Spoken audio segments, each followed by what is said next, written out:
எல்லாருக்கும் வணக்கம். ஆன்மா அருங்கோண சக்கரம். இந்த சேனலில் உங்கள்கிட்ட சந்திக்கிறது, உங்கள்கிட்ட பேசுகிறது பெரும் மகிழ்ச்சியாகவும் பெரும் பாக்கியமாகவும் கருதுகிறேன். அதிகாலை வேளையில் நம்ம இந்த பிரபஞ்சத்தோட மையத்தையும் கூரையும் பார்க்குறோம். இன்றைக்கி நம்ம பார்க்கறது இது காணொளி சம்மந்தமாக நான் நிறைய பேசியிருக்கேன், நிறைய சொல்லியிருக்கிறேன். தயவு செய்து இந்த இந்த காணொளியை பார்க்குற எல்லாரும் ரொம்ப கவனத்தோட, ஒரு கணவன் மனைவியாக, ஒரு புரிதலோட, ஒரு குடும்பத்தில் இருக்கிற அத்தனை பேருக்கும் இது புரிதல், இந்த செயல் வேணும்.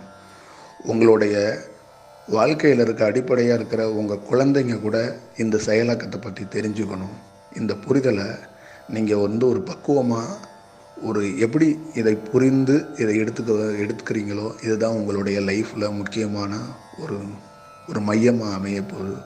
உங்கள் லைஃபோட இது ஒரு முக்கியமான அங்கம் அப்படிங்கிறதான் இன்றைக்கி பேச போகிற இந்த டாப்பிக்கில். நான் இது சம்பந்தமாக ஒரு பெரிய நீண்ட செயலாக்கம் பேசியிருக்கேன். இருந்தாலும் இது பத்தலை. இது சம்மந்தமாக நிறைய நம்மக்கிட்ட வந்துக்கிட்டே இருக்குது. குவியலாக மக்களுடைய செயல் வந்துக்கிட்டே இருக்கு. என்ன அப்படின்னா, இந்த ஆண் பெண்ணுடைய கணவன் மனைவியாக சேர்றாங்கல்ல, இந்த கணவன் மனைவியாக இருக்கிற இந்த உறவை பற்றியும், இந்த கணவன் மனைவின்னா வாழ்க்கைனா என்ன, இந்த கணவன் மனைவிக்கு உள்ளே இருக்கிற செயலில் வெறும் இன்பமும் காமமும் மட்டும்தான் இருக்கா, இல்லை அதுக்குள்ளே என்ன செயலாக்கம் இருக்குது, இது என்ன பொருள், இது எதை வைத்து அடிப்படையாக இயக்கப்படுகிறது, இது என்ன செயல், இதை நிச்சயமாக இது சம்மந்தமாக ஒரு பெரிய ஆய்வு பண்ணி சொல்லணும்னு நிறையா வந்துக்கிட்டே இருக்குது நம்மக்கிட்ட. அது சம்மந்தமாக வர்றாங்க. இதை எப்படி வர்றாங்கன்னு அடிப்படையாக நான் ஒன்று சொல்லிடுறேன். இங்கே என்னன்னா, ஒரு மனைவி தியானம் பண்ணுறாங்க, ரொம்ப இன்ட்ரெஸ்டடாக, 2 குழந்தைக்கு தாயாக இருக்கிறாங்க, 42 வயது 50 வயது கடந்தவங்க நம்மக்கிட்டே வர்றாங்க. நிறைய இடங்களில் தவம் பண்ணுறாங்க. அவங்களுடைய லைஃப்பில் என்னன்னா, 15 வருடம் 16 வருடம் லைஃப்பில் போராடி இருக்கோம். கல்யாணத்துக்கு அப்புறம் எங்கேயாவது ஒரு இடத்துல நம்ம கணவன், நம்ம குழந்தைங்க நல்லா இருக்கட்டும், எல்லாத்தையும் மறந்து ஏதாவது ஒரு விஷயத்தில் இந்த தியானத்தில் உடம்பை பார்த்துக்குவோம். ஒரு இறைவனை அடையிறதுக்கு இந்த தியானம் ஏதாவது ஒரு இடத்துல கை கொடுத்தோம் அப்படின்னு ஒரு தாய்மார் நினைக்கிறாங்க, ஒரு பெண் நினைக்கிறா. அந்த இல்லத்தில் இருக்கிற அந்த சகோதரியை 52 வயதாக இருந்தாலும் சரி, அந்த அம்மாவுக்கு 60 வயசாக இருந்துச்சு, என் மகள் மாதிரி தான் பார்க்குறேன். ஏன்னா எங்களை பொறுத்தளவுக்கு ஒரு செயல் மட்டும்தான். மனிதனுக்கு காமம், ஒரு நிலையை அடைந்தவனுக்கு அது பேர் காமம் கிடையாது, அதுவே தியானம்னு நான் சொல்லி கொடுத்துருக்கேன். அதில் இருக்கிற நிஜம் என்னங்கிறது தான் இப்போ பார்க்க போகிறோம். அந்த அம்மா தியானம் பண்ணுது, தனியாக அந்த அம்மா தியானம் பண்ணுது. அவர் கணவர் தியானம் பண்ண மாட்டுறார். அவர் தியானமாவது வெங்காயமாவது அப்படின்னு சொல்லி நிறைய கணவர் சொல்லியிருக்கிறதா நான் நிறைய கேள்விப்பட்டிருக்கேன், பார்த்துருக்கேன். இந்த மாதிரி செய்கிறாங்க. அப்போ அந்த அம்மா ஒரு நாள் என் கணவர் மாறிடுவார், நான் தியானம் பண்ணுறேன் அப்படிங்கிறாங்க. அதே தான் நிறைய ஆண்கள் என்கிட்ட வர்றாங்க. ஆனால் 30 வயசுக்கு கீழே வர்றவங்க ரொம்ப குறைவு. 40 வயசுக்கு மேலே தான் வர்றாங்க. அவங்களும் டயர்டாகி போய் 2 குழந்தைக்கு தகப்பனாகி எல்லா வாழ்க்கையும் பார்த்துக்கிட்டு இருக்கும்போது ஒரு இடத்துல வர்றாங்க. அவங்களுடைய கோரிக்கை என்னவா இருக்குன்னா, கஷ்டப்படுறேன், போராடுறேன், பல நாள் தவம் பண்ணிகிட்ருக்கேன், இதில் முன்னேற்றம் அடைய மாட்டேன், இது என்ன பண்ணுறதுன்னு தெரியலை. ஆனால் என் மனைவிக்கு பணத்தோட ஆசை அதிகமாக இருக்குது, நான் வேலைக்கு போகணுங்கிறா, நான் போகிற வேலையிலே இந்த வருமானம் பத்தாது, இன்னும் போய் பொருள் ஈட்டிட்டு வாங்குறா அப்படின்னு சொல்கிறாங்க. ஆனால் எனக்கு இருந்தாலும் இந்த தவம் பண்ணணும், இந்த இறையை பற்றி தெரிஞ்சுக்கணும். அதில் முக்கால்வாசி சில ஆண்கள் என்ன சொல்கிறாங்கன்னா, ஐயோ மனித பிறப்பே எடுக்கக்கூடாது, மிகப்பெரிய கொடுமையான ஒரு துன்பம் அந்த மனித பிறப்பு தான், எனக்கு எப்படியாவது இறைவன் முக்தி கொடுத்தரணும், இந்த மரணம் இல்லாத பெருவாழ்வை நான் அடைஞ்சிடணும், இதுக்கு தான் தேடிக்கிட்டு இருக்கேன், ஒரு ஆள் சிக்க மாட்டுறாங்க, எனக்கு ஒரு குரு கிடைக்க மாட்டுறாங்க, 2 நாளாக 3 நாளாக உங்கள் காணொலியை பார்க்குறேன், ஏதாவது ஒன்று செய்யணும் அப்படிங்கிறாங்க. இது இல்லாமல் நிறைய ஆண்கள் தனியாக உட்காந்து, மனைவி தியானம் சைடே வரமாட்டாங்க, நீ கேடு கட்டுப்போ, எனக்கு குடும்பம் பிள்ளைங்க தான், தியானம் சாமியார் இந்த வேலையெல்லாம் வச்சுக்கிட்டு என்னை கொல்லாத அப்படின்ட்டு மனைவி சுத்தமாக இதுக்குள்ளே வரமாட்டாங்க. இப்போ கணவன் மட்டும் உட்காந்து தவம் பண்ணிக்கிட்டு இருக்காரு. புரியுதுங்களா? இதில் சில செயல் என்னவா அப்படி இருக்குது அப்படின்னு பார்த்தீங்கன்னா, பொதுவாக ஜென்ரல்லேருந்து பார்த்துட்டு இந்த தவத்துக்கு வந்துடும். ஜென்ரலாக ஒரு ஆண் பெண்ணில் கல்யாணம் பண்ணி வச்சிட்றாங்க, அவங்களோட வாழ்க்கையை ஆரம்பிக்கிறாங்க. ரொம்ப மகிழ்ச்சியாக லவ் பண்ணியிருக்கலாம், அரேஞ்ச் மேரேஜாக இருக்கலாம், இல்லை மதம் விட்டு மதம் கல்யாணம் பண்ணியிருக்கலாம், ஜாதி விட்டு ஜாதி கல்யாணம் பண்ணியிருக்கலாம், எப்படியோ கல்யாணம் பண்ணியிருக்கலாம். ஒரு பரஸ்பரமாக ஒரு செயலை வந்து அவங்க தொடங்குறாங்க. 2 குழந்தைய பெற்றுக்கிறாங்க, வாழ்க்கையை நடத்துகிறாங்க. சில பேர் வந்து கடைசி வரைக்கும் சந்தோஷமாக, சண்டை சச்சரவுகள்லாம் கொஞ்சம் நஞ்சம் இருந்தாலும் அதை ரொம்ப அற்புதமாக எடுத்துகிட்டு போயிட்டு கடைசி வரைக்கும் அவங்க வாழ்ந்துட்டு அவங்க வாழ்க்கையை நிறைவு செய்கிறாங்க. சில பேரோட வாழ்க்கை கல்யாணமாகி கொஞ்ச நாள்லேயே அவங்களால அந்த வாழ்க்கையை கடந்து போக முடியலை. ஏன்னா எங்கேயோ ஒரு இடத்துல அவங்களுக்குள்ள 2 பேருக்குள்ள ஒரு பிரிவினையில் ஹஸ்பண்ட் ஒய்ஃபுக்குள்ளே நிறைய இன்னைக்கு கரண்டில் ஒரு 25 லட்சம் 30 லட்சம் 50 லட்சம் செலவு பண்ணி கல்யாணம் பண்ணுறாங்க. ஒரு 6 மாதத்துலேயோ இல்லை 2 வருஷத்துலேயோ டைவர்ஸ் ஆகிடுறாங்க. அந்த பெண் மேலே அவ்வளோ குற்றச்சாட்டு அந்த ஆண் வைக்கிறாரு, அந்த ஆண் மேலே பெரிய குற்றச்சாட்டு அந்த பெண் வைக்கிறாங்க. 2 குடும்பமும் இதனால் ஒரு 2 பேர்த்தால் ஒரு அந்த பக்கம் ஒரு 15-20 பேர் பாதிக்கப்படுறாங்க, இந்த பக்கம் 15-20 பேர் பாதிக்கப்படுறாங்க. இதுலேருந்து மீண்டு வர்றதுக்குள்ளே பெரிய சவாலாகிடுது. இது ஒரு செயல். அடுத்தது கணவன் மனைவியாகவே இருக்கிறாங்க, குழந்தையெல்லாம் பெற்றுக்கிட்டாங்க. தாம்பத்தியத்தில் கணவன் மனைவியாக 2 பேரும் அந்த தாம்பத்திய உறவு வைத்து கொண்டது. எப்பயாவது சில பேர் வந்து தாம்பத்திய உறவை கல்யாணம் ஆகி 25 வருஷம் 30 வருஷம் ஆகிருக்கும். ஆனால் அவங்க தாம்பத்திய உறவை நிப்பாட்டியே 10 வருஷம் 15 வருஷம் இருக்கும். அவளுக்கும் அதில் பெரிய நாட்டம் இல்லைங்க. நம்மளும் போய் எனக்கு எப்பயாவது ஆசையாக இருந்தால் கூட நான் அதை பற்றி நினைக்கிறது இல்லை, குழந்தைங்கள்லாம் வளர்ந்துடுச்சு அப்படி ஒரு சூழலை. சில பேர் ஜென்ரலாகவே 2 பேருமே அதில் நாட்டம் இல்லாமல் போயிடுறாங்க. இன்னும் சில ஃபேமிலியில் பார்த்திங்கன்னா பெண் வந்து ரொம்ப இந்த உறவை வந்து வச்சுக்கணும், கணவனோட சந்தோஷமாக இருக்கணும்னு நினச்சிக்கிட்டே இருப்பாள். ஆனால் அந்த கணவன் வந்து எப்போ பாரு இதே வேலையாக இருந்துகிட்ருக்கா அப்படின்னு அவர் வந்து மனசை கஷ்டப்படுத்தி அவர் அவாய்ட் பண்ணிக்கிட்டே இருப்பார். நான் இதுலேருந்து விடுபடணும்னு நினைக்கிறேன், இவன் புரிஞ்சுக்க மாட்டா அப்படின்னு. இதே மாதிரி ஒரு கணவன் வந்து துடிச்சிக்கிட்டே இருப்பான், பெண்ணு வந்து மனுஷனே கிடையாது, எப்போ பார்த்தாலும் இதே நினப்பாக சுற்றிக்கிட்டு இருக்காரு, எனக்கெல்லாம் வந்து இதில் கொஞ்சம் கூட விருப்பம் இல்லை அப்படிங்கிறாங்க. முதல்ல அதை தெரிஞ்சுக்கணுமா? அடிப்படையாக எல்லா பேரும் வயசானவங்க கொண்டு கூட தெரிஞ்சுக்கங்க. இந்த தியானத்துக்கு இறைவன் தியானத்துக்காக மட்டும்தான் இந்த ஆண் பெண் திருமணமே, இந்த ஆண் பெண் உறவே வந்து உருவாக்கி வச்சுருக்கிறான்.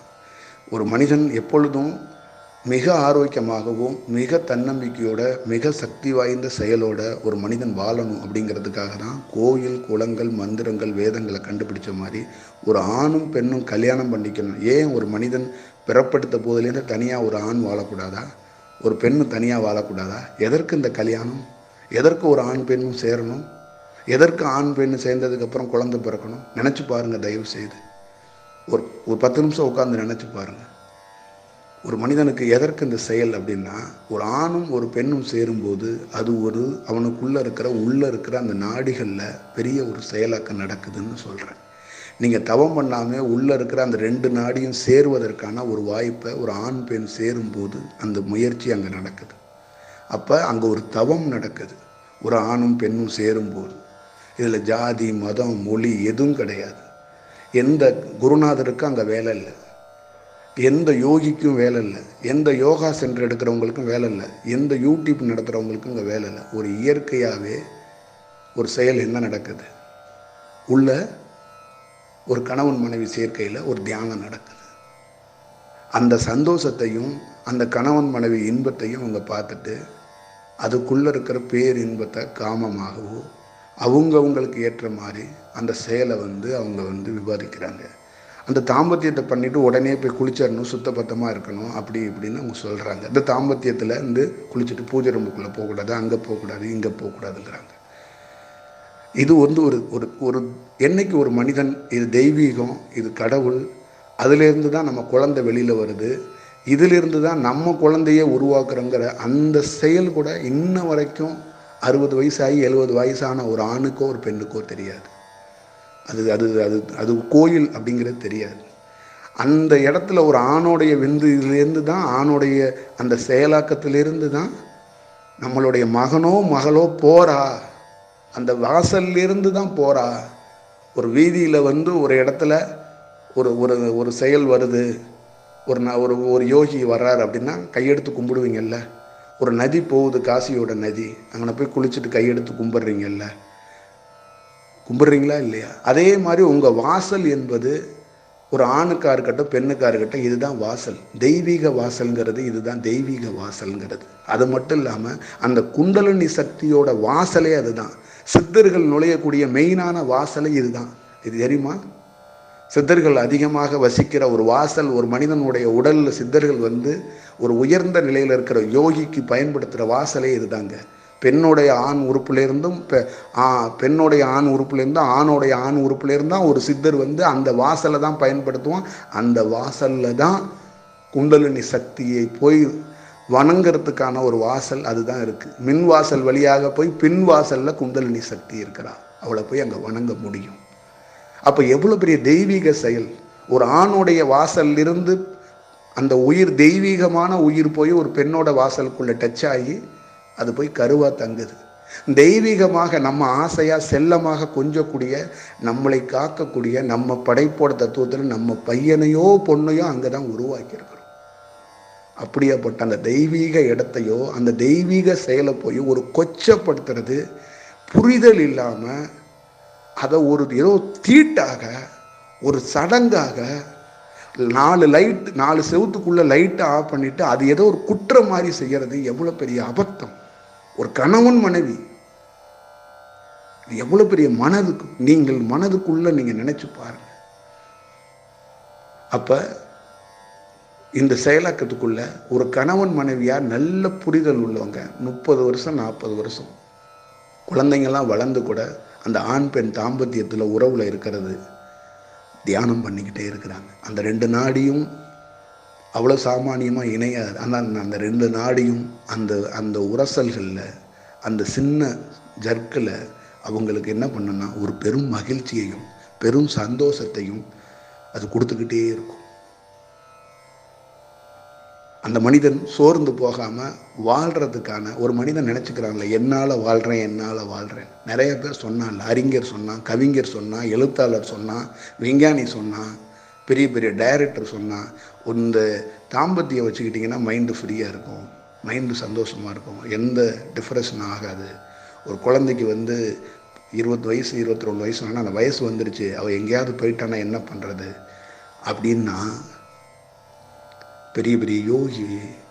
பெரிய யோகிங்கிறவன் எவன்னா அந்த உலகத்தை படைச்சான் பாருங்க. எல்லா மதத்துக்கும் பொதுவாக இருக்கிற ஒரு சக்தியாக இருக்கிறான் பாருங்க, சிவபெருமான்.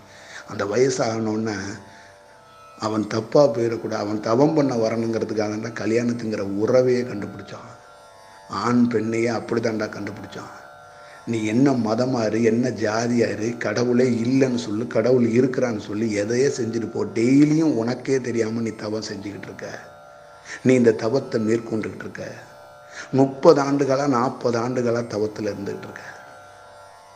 அப்போ ஒரு பையன் ஒரு பொண்ணு அந்த வயசு வந்தோன்னு அவங்க தப்பு நடந்துடக்கூடாது அப்படிங்கிறதுக்காகவே ஒரு திருமணத்தை மேற்கொள் வைக்கிறாங்க. அப்போ அந்த திருமணத்துக்குள்ளே அந்த ஆணும் பெண்ணும் சேரும்போது அந்த கல்யாணம் எவ்வளோ மகிழ்ச்சியாக இருக்குது, அவங்களோட முதல் இரவு எவ்வளோ மகிழ்ச்சியாக இருக்குது, எவ்வளோ சந்தோஷமாக இருக்குது. அதில் போத வஸ்திரம் இல்லைங்க, அதுதான் உயர்ந்த ஆற்றல் பரிமாறுற செயல். அந்த ஆண் பெண் சேர்க்கையில் தான் அந்த 2 நாடியும் அந்த தன்மையில் தான் இருக்குது. கீழே இருக்கிற அடிங்கிறதும் ஒரு பெண்ணுடைய வாசலில் இருக்குது. மேலே இருக்கிற முனி அப்படின்னு சொல்கிற விஷயம் சிவபெருமான் சொல்லியிருக்கிறார்ல, அடியும் முடிங்கிறது தலையில் இருக்குது. இந்த 2ஐயும் கனெக்ட் பண்ணுற ஒரே செயலாக 2 பக்கமும் 2 நாடியை கனெக்ட் பண்ணி வச்சுருக்கிறான். இந்த 2 நாடியும் செயலாக்கம் ஒரு செயலாக நடக்கும். குண்டலினி லைட்டாக விழிப்படைஞ்சிட்டா அதிகமான காமம் இருக்குதுன்னு சொல்கிறான்ல, அதுதான் ஒரு பெண்ணை தேட ஆரம்பிக்கும், ஒரு பெண்ணை பித்து பிடிச்சு ஓட ஆரம்பிக்கும். அதுக்குள்ள செயலாக்கம் தியானத்துக்குள்ளே இருக்கிற அடிப்படையாக இருக்கிற அந்த விழிப்படைஞ்சதுக்கப்புறம் இருக்கிற செயல் வேறு. அதை நான் பேசுகிறேன். இந்த செயல் அடிப்படையாக தத்துவமான நான் இதை சொல்லிடுறேன் உங்ககிட்ட. அப்போ ஒரு மகிழ்ச்சியாக ஒரு மனிதன் வாழ்க்கையை தொடங்கும்போது, ஒரு ஏழையாக இருக்கிறான், கடைசி வரைக்கும் அவன் பணக்காரன் ஆகலை, அவன் உழைக்கிறான், நான் எது செஞ்சாலும் முன்னேறலன்னு நினைக்கிறான். ஆனால் அவன் கணவன் மனைவியாக சந்தோஷமாக இருப்பான். அவன் கணவன் மனைவியாக தாம்பத்தியத்தில் இருக்கும்போது அவன் அந்த வேலையை முடிச்சுட்டு குழந்தைங்களுக்காக போராடி கூலி வேலை செஞ்சு பிள்ளைய படிக்க வச்சுருப்பான்.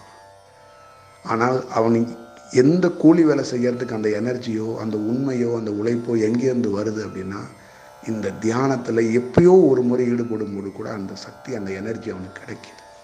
இதுதான் அறிவுபூர்வமாக உண்மை. சில பேர் கணவன் மனைவியாக இணைவதே இல்லை அப்படின்னா அதுக்கான காரணத்தையும் நான் சொல்லிடுறேன். இணைய மாட்டுறாங்க, 2 பேருக்கும் பிடிக்க மாட்டேது, பரஸ்பரமாக பிரிஞ்சிடுறாங்கன்னா அந்த உயிர் சக்தி கம்மியாக இருக்கும். அடிப்படையாக ஒரு ஆணுக்கு உயிர் சக்தி கம்மியாக இருந்துச்சுன்னா 2 செயல் இருக்குது, நல்லா பார்த்துக்கங்க. ஒரு ஆணுக்கு உயிர் சக்தி கம்மியாக இருந்துச்சுன்னா ஒரு பெண்ணை அந்த உயிர் தேடாது. அந்த உயிரை ஈர்க்கிறதுக்கு ஒரு விஷயம் வேணும். இந்த ஆண் உயிர் கம்மியாக இருந்துச்சுன்னா அந்த பெண் உயிரை ஈர்க்க முடியாது. இந்த பெண்ணுக்கு உயிர் சக்தி கம்மியாக இருந்துச்சுன்னா அந்த ஆண் உயிரை ஈர்க்க முடியாது. இது ஒன்று. இப்போ 2 உயிர் இருக்குல்ல, இந்த 2 தன்மையிலையும் 2 பேருக்குமே உயிர் சக்தி அதிகமாக இருக்குது. ஆனால் ஏன் மிஸ் அண்டர்ஸ்டாண்டிங் பிரிஞ்சிடுறாங்கன்னு வச்சுக்கோங்க. அங்கே என்ன ஆகும் அப்படின்னா, அந்த 2 உயிர் சக்தியும் பரஸ்பரமாக இணைய மாட்டுது, பரஸ்பரமாக கனெக்ட் ஆக மாட்டுது. அங்கே 2க்கும் ஒரு கனெக்ஷன் வச்சுக்க மாட்டுது. 2ம் வெவ்வேறு தன்மையில் செயல்படுது. அப்போ இணையறதுக்கு வாய்ப்பு இல்லாமல் 2ம் பிரிய தான் பார்க்குது. எனக்கான ஆள் இவல்ல, எனக்கான வாழ்க்கைக்கு உள்ள விஷயம் இல்லை, இவளோட தாட், இவளோட திங்கிங், இவளோட செயல் எல்லாம் வேறு மாதிரி இருக்குன்னு ஒரு ஆண் சொல்கிறான். அதே தான் ஒரு பெண்ணும் சொல்கிறான். அதுக்கு காரணம் கேரக்டர் கிடையாது. அறிவியலாக சயின்ஸாக கேரக்டர் கிடையாதுங்க. தயவுசெய்து புரிஞ்சுக்கங்க. உங்களோட உயிர்த்தன்மை அந்த உயிர்த்தன்மையோட சேர மாட்டுது, அந்த உயிர்த்தன்மையோட தொடர்பு வச்சுக்க மாட்டுது. அது தொடர்பு வச்சா மட்டும்தான் நீங்கள் இயங்குவீங்க. உங்கள் மனமோ உங்கள் கேரக்டரோ உங்கள் மூளையோட அறிவோ இங்கே அதுக்கெல்லாம் வேலை இல்லை. இந்த யோகத்தில், இந்த தியானத்தில், மனித படைப்பில் உங்கள் விந்தணுக்களில் உயிர்த்தன்மையை வச்சு தான் ஒரு மனிதனுடைய வாழ்க்கை தீர்மானிக்கப்படுது. ஒரு யோகியும் பெரிய யோகி ஆவான்னா அவனுடைய உயிர் துளி பிரகாசமாக இருக்கணும். அந்த உயிர் துளி நல்லா இருந்தால் தான் வேலை நடக்கும். இப்போ உங்களுக்கு பிரிவினை எப்படி வருது அப்படின்னு தெரிஞ்சுக்கிட்டீங்க. இப்போ 2 உயிர் துளியும் தொடர்பு நல்லா இருக்குது பிரகாசமாக. ஆனால் என்ன ஆயிடுது, 2 சேர மறுக்குது. இப்போ வெளியில் பார்க்கும்போது 2 சூலமும் ஒரு பொண்ணும் ஒரு ஆணும் என்ன ஆகுறாங்க அப்படிங்கிற ஒரு செயல் எப்படி இருக்குது அப்படின்னா, எலியும் பூனையாக அடிச்சுக்கிறாங்க, ஒரு செயலை செய்கிறாங்க. அதனால் அவங்களுக்கு டைவர்ஸ், அவங்கள வாழ்க்கையை 2 பேரும் மேச்சுவலாக பிரியிறேங்கிறாங்க, சந்தோஷமாக பிரியிறேங்கிறாங்க அப்படின்னு ஒரு செயல் சொல்கிறாங்க.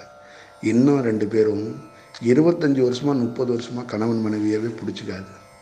அவங்களுக்குள்ள எந்த இதுவுமே இருக்காது. தாய் தந்தை பேருக்கு அந்த கல்யாணம் பண்ணி வச்சுட்டாங்க. அந்த நம்பிக்கைக்காக வேறு வழி இல்லைங்கிறதுக்காக வாழ்வாங்க. ஒரு ஸ்டேஜில் குழந்தை வந்ததுக்கப்புறம் என்னுடைய மகளுக்காக, என் மகனுக்காக இவருடைய வாழ்கிறேன் அப்படின்னு ஒரு பெண்ணு சொல்லுவாங்க, ஒரு ஆணும் சொல்லுவாங்க. இதுக்கெல்லாம் மெயின் காரணம் இதுதான்.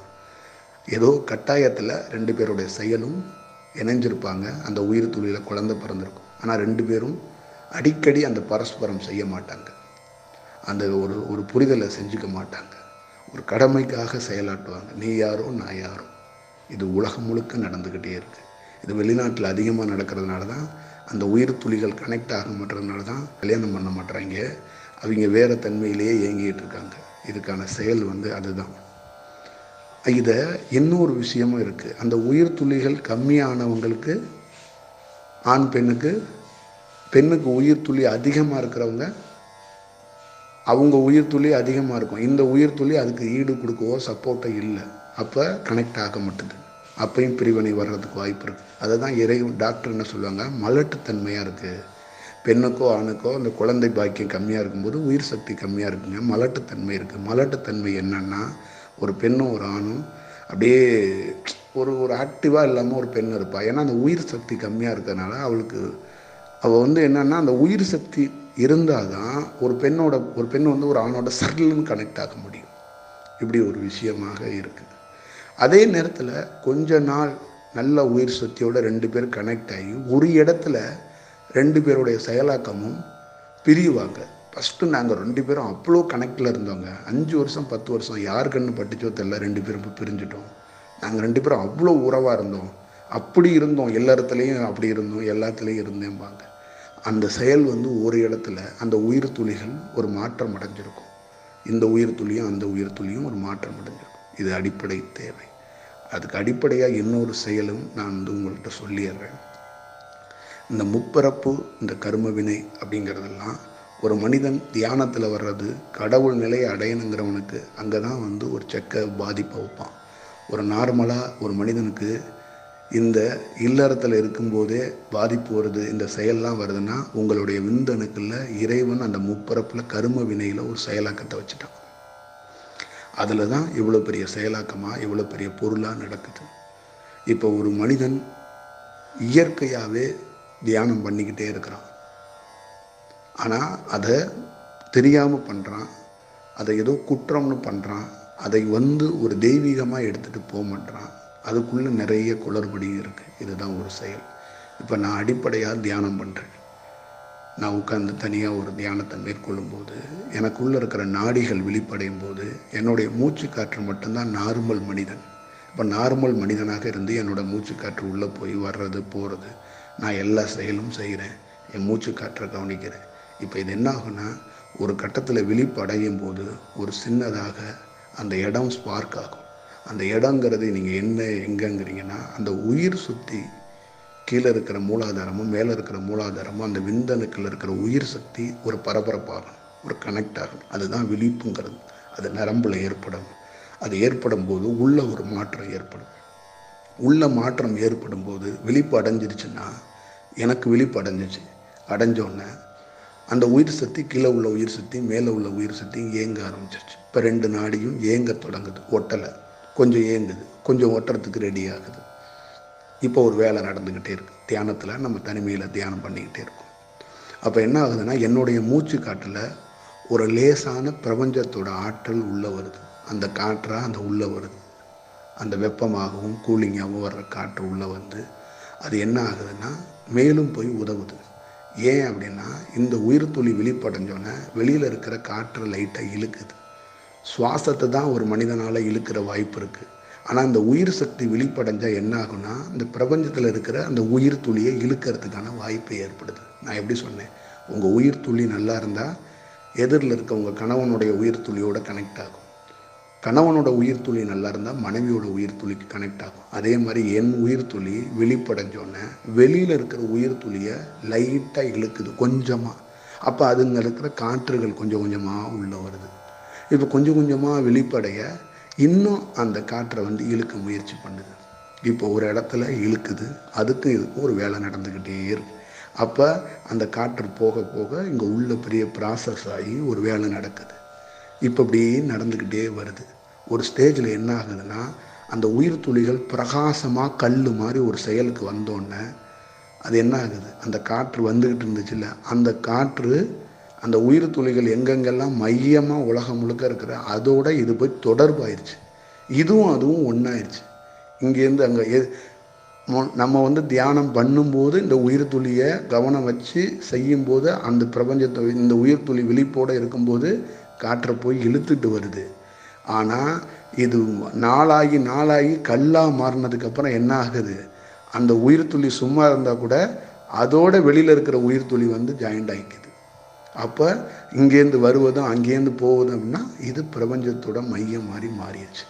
இப்போ எப்போ வேணாலும் இது என்ன பண்ணும், ஒரு தொடர்பில் இருந்துக்கிட்டே இருக்கும். இப்போ ஒரு யோகி என்ன ஆகுறான், அவனுக்கு தாம்பத்தியம் பண்ணா என்ன பண்ணலைன்னா என்ன, அவன் இந்த உலகத்தில் வாழ்ந்து அவன் எல்லா செயலக்கத்தையும் கடந்து அந்த செயலுக்குள்ளே போய் நின்று எல்லா உயிர் துளிகளோடையும் தொடர்பு வச்சுட்டான்.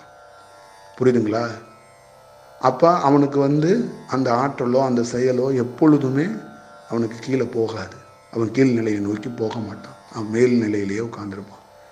அவனுக்கு இவ்வளோ பெரிய செயல் கிடைக்குது, இவ்வளோ பெரிய ஆற்றல் கிடைக்குது, இவ்வளோ பெரிய ஒரு பேச்சு செயல் நடக்குது. ஒரு கஷ்டப்படுறவங்களை வர்றவங்களுக்கு குழந்தை கொடுக்குறான், அவங்களுடைய துன்பத்துக்கு ஒரு தீர்வு கொடுக்குறான், அவங்களோட வேலைக்கு ஒரு தீர்வு கொடுக்குறான், எல்லா செயலும் செய்கிறான்னா அந்த உயிர் சக்தி விழிப்போடு இருந்து பல உயிர் சக்தியோட தொடர்பில் இருக்கிறதுனால ஒரு யோகியால் இதை செய்ய சாத்தியப்படுத்த முடியுது. சயின்ஸாக நான் சொல்கிறேன், அறிவியலாக நான் சொல்கிறேன். இதுதான் அடிப்படையாக இருக்கிற செயல். தயவு செய்து இந்த இல்லறத்தில் இது மையமாக ஒரு பல செயல்கள், இது இந்த ஒரு காணொலிலாம் பத்தாது, பல காணொலிகள் இது சம்மந்தமாக பேசணும். இது அறிவியலாக நீங்கள் எப்போ மைண்டில் ஏற்ற ஆரம்பிக்கிறீங்களோ அப்போ தான் இதோடைய வேள்வி என்னன்னு தெரியும். இதோட வேள்வி என்னங்கிறத அப்போ தான் தெரியும். தெரியாமல் பாதுகாப்புக்காக நிறைய படித்த ஆணோ பெண்ணோ குழந்தை கல்யாணத்துக்கு முன்னாடி பாதுகாப்பு மெடிக்கல் ஷாப்பில் ஒரு உரையை வாங்கி பயன்படுத்தி எத்தனையோ ஆணும் பெண்ணும் தொடர்பில் இருக்கிறது. இந்த உலகத்தில் நிறைய பேர் நினைப்பாங்க, 4 செவத்துக்குள்ளே நடக்க போகிறது எந்த நாய்க்கு தெரிய போகுது அப்படிம்பாங்க. பல யோகிகளுக்கு இந்த மனிதன் என்னென்ன செஞ்சுக்கிட்டு இருக்காங்கிறது அவனுக்கு தெரியும். இப்போ நம்ம பார்க்க வர்றவங்க என்ன செயலாக்கத்தில் இருக்கிறாங்கன்னு நமக்கு தெரியாதா? நிறைய பேர் நினச்சிக்குவாங்க நம்ம ஒரு செயலாக்கத்தில் இருக்கும்போது எவனுக்கு தெரிய போகுது அப்படின்னு. அப்படி ஒரு செயலாக்கம் இல்லை. இப்போ நீங்கள் அந்த மாதிரி பாதுகாப்பாக நீங்கள் இருந்துக்கங்க. எந்த ஆணோட பெண்ணோட வேணாலும் இருந்துக்கங்க. திருமணத்துக்கு முன்னாடி இருந்துக்கங்க, திருமணத்துக்கு அப்புறம் உங்கள் மனைவி இல்லாமையும் வெளியில் போய் இருந்துக்கங்கிற படித்த நாகரிகமாக இந்தியா மாதிரி நகரங்கள்லேயும் இன்றைக்கி மாறிடுச்சு. அதில் என்னன்னா, பல பெண்ணோட நீங்கள் ஒரு செயலாக்கத்தையோ, பல ஆண்கள் பல பெண்களோட ஒரு செயலாக்கத்திலே இருக்கும்போது, அது எல்லா உயிர் துளிகளும் மாறும்போது, நீங்கள் ஒரு அதிர்வலைகளுக்கு போய் நரம்பை பலவீனப்படுத்தி, உடம்பை பலவீனப்படுத்தி ஒரு பேரின்ப மரணத்தை அடைவீங்க. இதில் என்ன ஆகும்னா, பேரின்ப மரணம்னு சொல்லுவாங்க. மரணத்திலே பேரின்பம் என்னன்னா, சித்தர்கள் அதுதான் துருமரணம் அப்படின்னு வச்சுருக்கிறாங்க. துருமரணம்னா வாழ்க்கையில் ஒருத்தன் விந்தை கெடுத்தவன், விந்தில் உயிர் சக்தியை மதிக்காதவன், உள்ளே இருக்கிற கடவுளை தெரிந்து கொள்ளாதவன், உள்ளே இருக்கிற குருவை தெரிஞ்சு கொள்ளாதவன், இதை உதாசீனப்படுத்தினவன், அவன் சாமியாராக இருந்தாலும் சரி, அவன் எவனாக இருந்தாலும் சரி, அவன் என்ன பண்ணுவான்னா பேரின்ப மரணம் அடைவான். பேரின்ப மரணத்தோட பொருள் என்னன்னா துருமரணம் அடைவான். அடுத்த பிறப்பு எடுக்கும்போது அந்த விந்தணுக்கள்லேயே ஒரு பிரச்சனையை வச்சுருவான். அவன் இல்லறத்தில் பிரிஞ்சு போகிறதுக்கோ, அவன் இல்லறத்தில் சேர்ந்து வாழாமல் பொண்டாட்டியோட நெருக்கடியை ஏற்படுத்துக்கிறதுக்கோ, அவன் தியானத்துக்கு ட்ரை பண்ணும்போது அவன் யோகியாக அடைய முடியாதற்கு பெரிய பாதிப்பு எங்கே ஏற்படும் அப்படின்னா, எந்த இடத்த விந்துங்களை வேஸ்ட்டு பண்ணானோ, எதை அதி புத்திசாலித்தனமாக செஞ்சுக்கிட்டு இருந்தானோ, பாதுகாப்பு உரையை வாங்கி பல பெரிய அறிவாளிகள், நீங்கள் நிறைய பேருடைய அறிவாளின்னு நினச்சிக்கிட்டு இருக்கீங்கல்ல, மிகப்பெரிய ஜாம்பவான்னு, அவங்கெல்லாம் அந்த தப்பை செய்கிறாங்க. மனதுக்கு எவ்வளோ கஷ்டமாக இருக்கும் அப்படிங்கிறத சொல்லி மாள முடியாது. ஒரு மனிதனுக்கு நீங்கள் சில பேரை இன்ஸ்பிரேஷனாக நீங்கள் நினச்சி சில பேரோட லைஃப்பெல்லாம் நீங்கள் பார்ப்பீங்க. அவங்கெல்லாம் உள்ளுக்குள்ளே இந்த மாதிரி ஒரு செயலாக்கத்துக்குள்ளே நிறைய மனிதர்கள் இருக்கிறாங்க. இதெல்லாம் ரொம்ப கவனமாக கையாள வேண்டிய ஒரு முறை அது, ஒரு யுக்தி அது. இந்த உலகத்தில் எப்படி வேணாலும் போய் நீங்கள் வாழ்ந்துக்கங்கிறதுக்கு உருவாக்கப்படலை இந்த படைப்போட தத்துவம். சில விதிமுறைகளையும், சில அமைப்புகளையும், சில அழகான கட்டுப்பாடுகளையும் கொடுத்துருக்கிறான். அதை கண்டறிய வேண்டிய பொறுப்பும் கடமையும் நம்மக்கிட்ட இருக்குது. தயவு செய்து உங்களுடைய வாழ்க்கையை நீங்கள் இருளாக்கி கொள்வதும் பிரகாசமாக்கி கொள்வதும் உங்கள் கையில் தான் இருக்குது. நான் இன்றைக்கி இருப்பேன், நாளைக்கு விடைபெற்று போயிடுவேன். ஆனால் நீங்கள் இருக்கணும். நீங்கள் என்ன விட்டுருங்க, உங்களை மட்டும் பாருங்கள். அப்போ தான் நீங்கள் வாழ்க்கையில் உங்களை நம்பி இருக்கிற ஒரு 10 பேர்த்தை காப்பாற்ற முடியும். நன்றி, வணக்கம்.